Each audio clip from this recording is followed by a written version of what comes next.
Inspector and he's got advice to fix up your home. Oh, gee, that's nice. So you don't have to feel like you're on your own. Just listen and learn and then pick up the 790 phone. AM, 94.1 FM, KFGO.com, the KFGO mobile app. Follow 790 KFGO on Twitter. Hey, like the KFGO Morning Crew on Facebook. Lars Knobloch, Nordic Companies, Inc., is joining us now on the KFGO Morning Crew. If you guys have any questions for him, home fix-up questions, any issues with your house, you can call into our KFGO Laney studio line right now, 237-5948.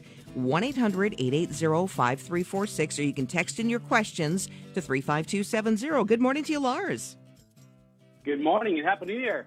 Same to you. Lars, we have some great information. I want to let our listeners know our podcast page for this show has got some great discussions that we've had on radon, and our listeners have been learning that there's a lifespan on fire and smoke detectors, that if you've had one for 10 years, you need to replace it. There's some things that you need to check. So I want to encourage our listeners to check out some of those podcasts because we've got a lot of important topics that we've covered and even more to come. Yeah, and radon was another important one that they can find on our podcast page.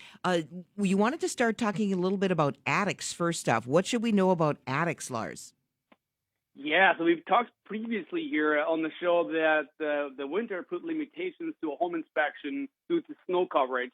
But there's one component of a home that shows its flaws better than any other during colder months, and that is the attic. And in my opinion, the absolute best time to inspect an attic is on a cold winter day.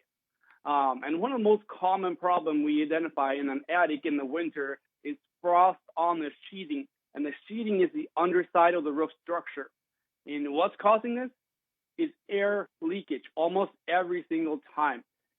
Frost in the attic typically happens when warm, moist air escapes from inside your home and into the attic and is condensing on the underside of the roof structure or the sheeting. In some cases, it could be related to lack of insulation or inadequate ventilation, but most of the time, it's air leakage.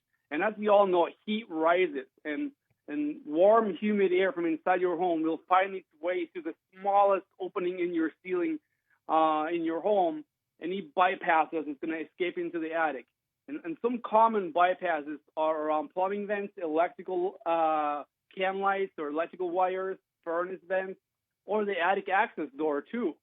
And you can also have air leakage from your bathroom exhaust fan or kitchen exhaust fan, or even worse, if they're terminating into the attic, they'll be pumping a massive amount of moisture up there.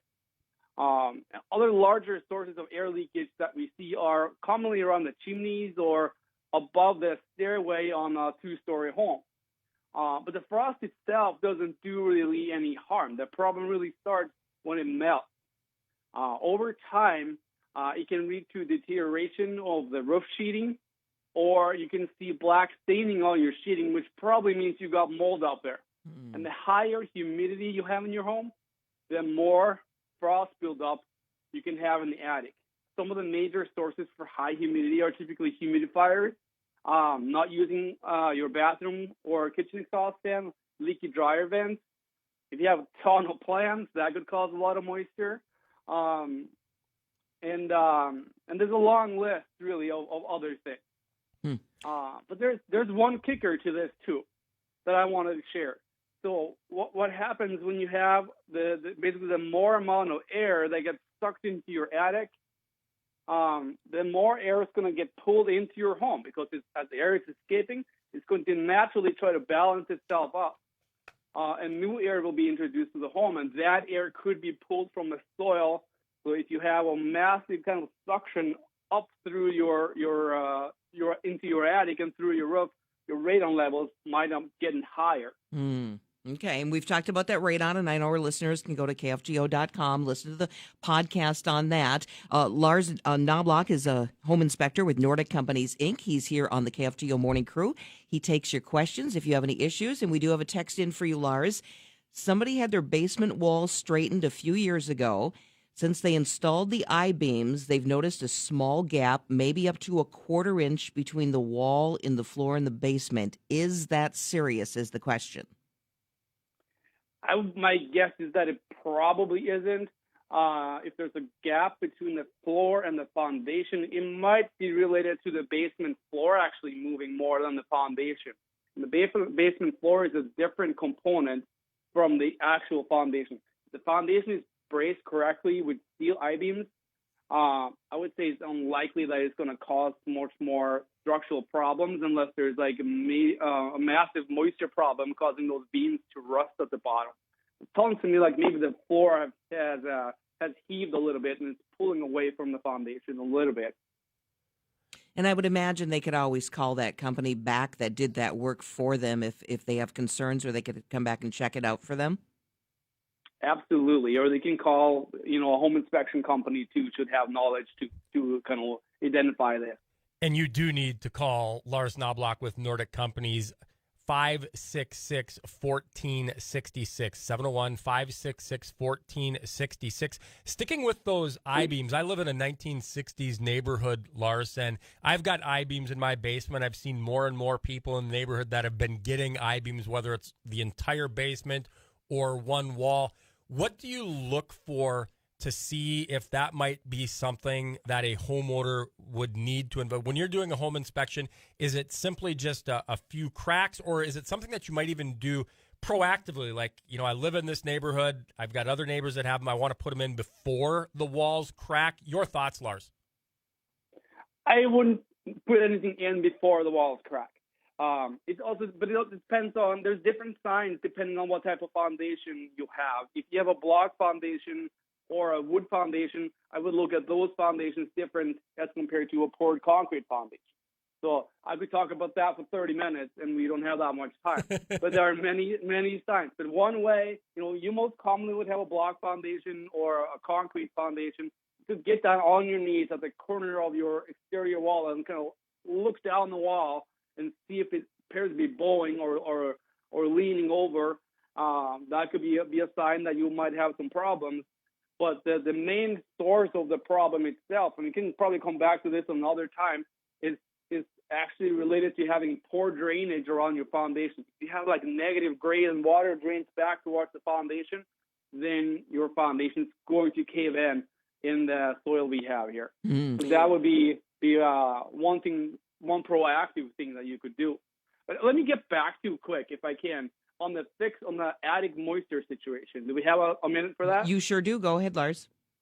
Okay, so the first thing you want to do is to try to control the moisture and the humidity in the home, and you can do that by using exhaust fans, as long as they don't exhaust into the attic, of course.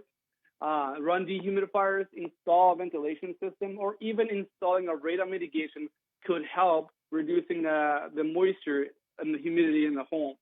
And after doing that, you want to try to seal all the bypasses going up into the attic.